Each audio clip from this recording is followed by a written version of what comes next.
Assalamualaikum. Alhamdulillah kita bisa melanjutkan materi makro ya. Hari ini kita bicara tentang angka pengganda ya, angka pengganda pada perekonomian yang tertutup tidak sederhana. Ya, artinya di sini kita membahas mengenai angka pengganda yang sudah memperhitungkan kebijaksanaan pemerintah. Pada kuliah-kuliah yang lalu, kita sudah membahas mengenai multiplier ini juga atau angka pengganda ini juga. Tapi yang kita bahas kemarin itu baru investment multiplier atau angka pengganda yang disebabkan oleh pengeluaran investasi ya, atau KI. Nah, juga disebut dengan istilah investment multiplier. Nah, itu juga sudah dibuktikan bagaimana salah satu pengeluaran dari pendapatan nasional yaitu investasi begitu besar kelipatannya mengakibatkan pendapatan nasional equilibrium kita itu naik, atau turun atau berubah. Nah, di sini kita karena sudah membicarakan kebijaksanaan pemerintah yaitu government dan pajak. Nah, kedua elemen daripada variabel pendapatan nasional ini itu juga akan berpengaruh terhadap besar pendapatan nasional. Nah, baiklah, kita bicarakan ada 5 ya angka pengganda. Di sini yang pertama itu adalah investasi. Nah, di mana rumusnya kalau kita soal itu menggunakan tabel atau tabulasi, kita menggunakan rumus yang ini. Nah, tapi kalau soal itu berbentuk fungsi, kita menggunakan ini ya, 1/1 min B. Nah, kemudian ada variabel pengeluaran konsumen. Nah, ini juga sama rumusnya. Nah, kemudian ada government, pengeluaran pemerintah untuk barang dan jasa. Nah, ini kalau kita menggunakan soal itu dengan tabel ya. Nah, tapi kalau dengan menggunakan fungsi itu seperti ini. Nah, di sini ada angka pengganda transfer payment juga. Nah, di antara ini kan sama nih, angka pengganda investasi sama rumusnya, konsumsi sama, angka pengganda government juga sama ya. Tapi yang beda di sini kalau transfer payment itu adalah B/1 min B ya. B/1 min B. Nah, pajak juga. Nah, ini kalau kita rumus ini kalau menggunakan tabel ya, ini menggunakan fungsi. Nah, pajak juga. Nah, kalau pajak ini min ya, min B/1 min B. Nah, ini kalau menggunakan angka pengganda, menghitung pendapatan nasional dengan beberapa angka pengganda. Next. Nah, ini saya memberikan contoh ya. Contoh soal bagaimana kita menggunakan angka-angka pengganda tadi.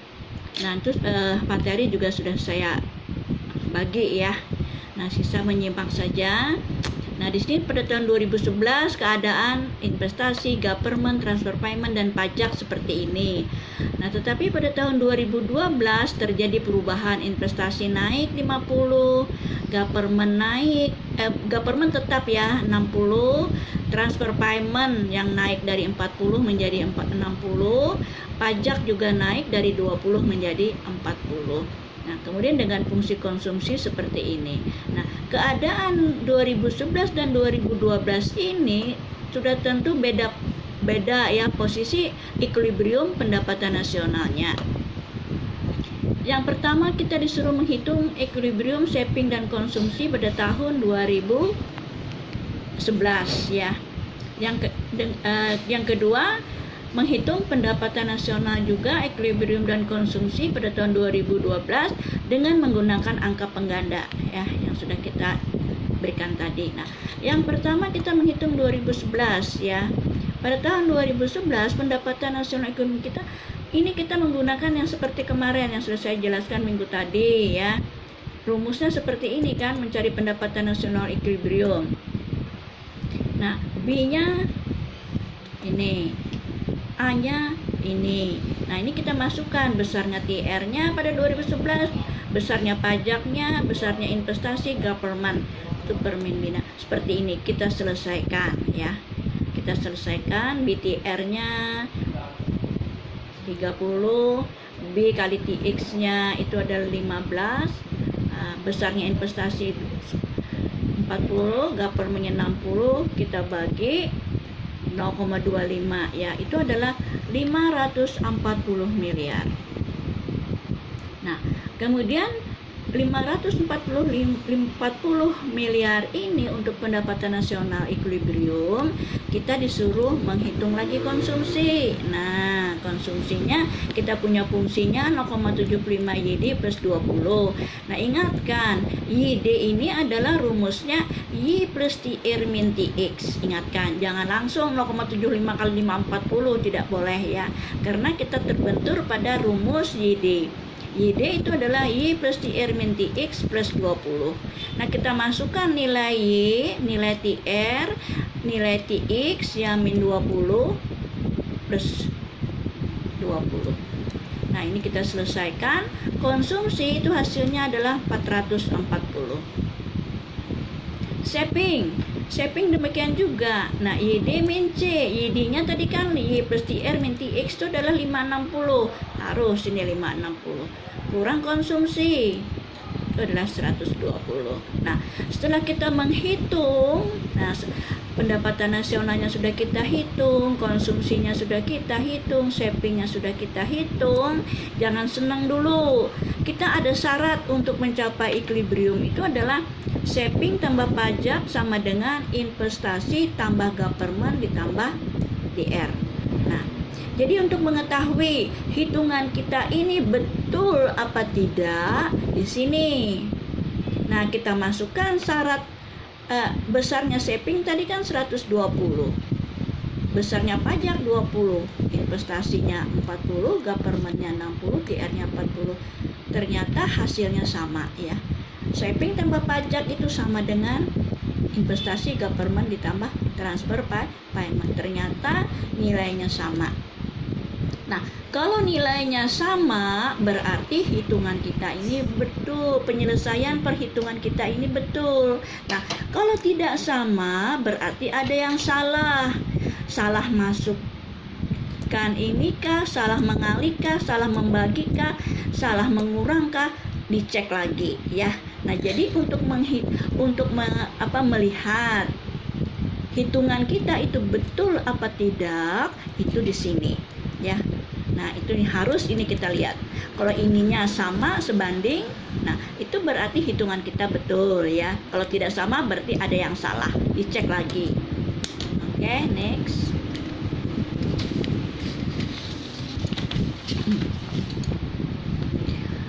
Nah, sekarang untuk untuk menjawab pertanyaan yang kedua tadi ya. Dengan menggunakan angka pengganda, kita disuruh menghitung pendapatan nasional, equilibrium, konsumsi, dan shaping pada tahun 2012. Nah, seperti ini ya. Anggap saja 2011 itu adalah Y1, 2012 itu adalah Y2. Nah, seperti ini. Nah, Y2 sama dengan Y1 ditambah, nah K ini multipliernya, koefisien multipliernya dikalikan dengan delta investasi ditambah koefisien multipliernya dikali dengan perubahan government. Nah, K delta TR, koefisien multipliernya dikalikan dengan perubahan TR-nya dikurang dengan koefisien multiplier dikalikan dengan perubahan pajak. Nah, sebelum mengisi nilai-nilai itu kita cari dulu. Nah, seperti ini tadi. KI kan rumusnya 1/1 min B, ya kan?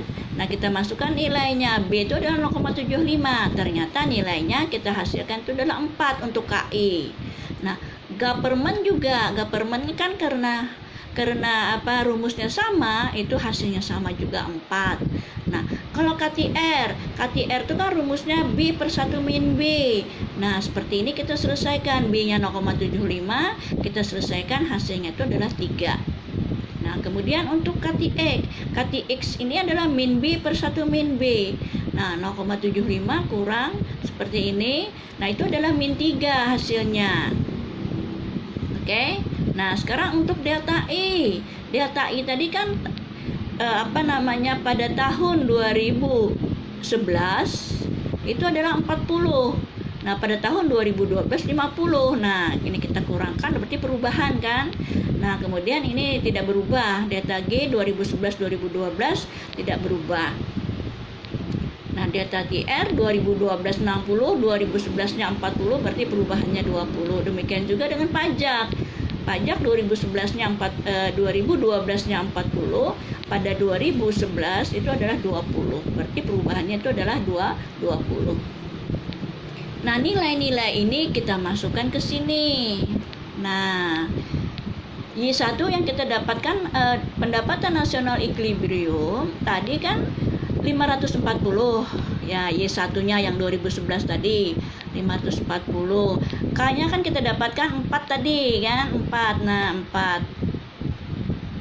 Delta I-nya 10.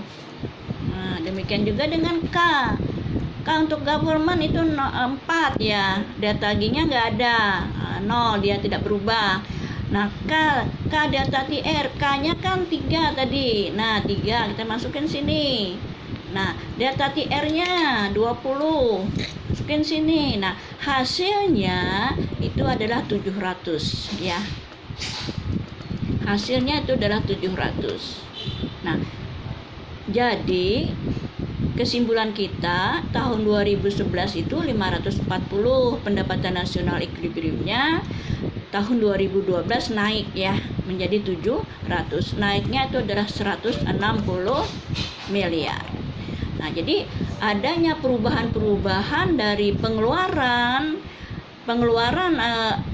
daripada pelaku ekonomi, baik itu produsen, baik itu konsumen, baik itu pemerintah. Nah, itu akan mengakibatkan kenaikan di dalam pendapatan nasional. Nah, ini minus kenapa? Karena pajak itu adalah mengurangi pendapatan. Oleh sebab itu rumusnya min B per 1 min B ya. Jadi tidak dengan TR kan. TR itu kan menambah pendapatan. Kalau pajak itu kita tahu pajak itu mengurangi pendapatan disposable income. Ya, oleh sebab itu rumusnya min B per 1 min B dan koefisien multipliernya pun min ya, minus dia. Minus 3. Nah, oke. Demikian untuk bahan kuliah kita hari ini. Semoga dipahami. Yang tidak paham silakan saya bersedia menjelaskan di WA ya. Assalamualaikum.